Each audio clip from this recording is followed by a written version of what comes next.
திட்டமிட தவறுகிற போது தவறு செய்ய திட்டமிடுகிறோம். இதாண்டா உலகத்திலே சிறந்த தத்துவம்னா. செய்யத்தக்க அல்ல செய்யக்கெடும், செய்யத்தக்க செய்யாமையானும் கெடும். எண்ணி துணிக கர்மம் துணிந்தவன் எண்ணுவோம் என்பது இழுக்குன்ட்டான். சரி என்று பட்ட பிறகு அதை செய்யாம இருப்பது கோழைத்தனம். அதுதான் தோல்விக்கு பெரிய காரணம். முல்லையும் குறிஞ்சியும் முறைமையில் திரியும் நிலம் நடுக்குற்று நல்ல இயல்பு இழந்து பாலை எனும் படிமம் கொள்ளும் அறிவியல். தோல்விக்கு ரெண்டே காரணம்ங்கிறார். யாரு? கிருஷ்ண பரமாத்மா. ரெண்டே காரணம் தாங்கிறார். என்ன? ஒன்று யோசிக்காம செய்யறது, இன்னொன்னு யோசிச்ச பிறகு செய்யாம இருக்கிறது. இது ரெண்டு தான் காரணங்கிறதுல. செய்யத்தக்க அல்ல செய்யக்கெடும், செய்யத்தக்க செய்யாமையானும் கெடுங்கிறோம். எதுலடா நம்ம குறைஞ்சிட்டோம்? எதுல குறைஞ்சோம்?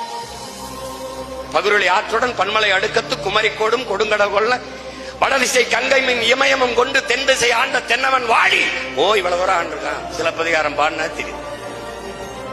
வடவேங்கடம் தென்குமரி ஆயிடை தமிழ் குரும் நல்லுலகு தொல்காப்பியம் படிச்சா தெரியும்.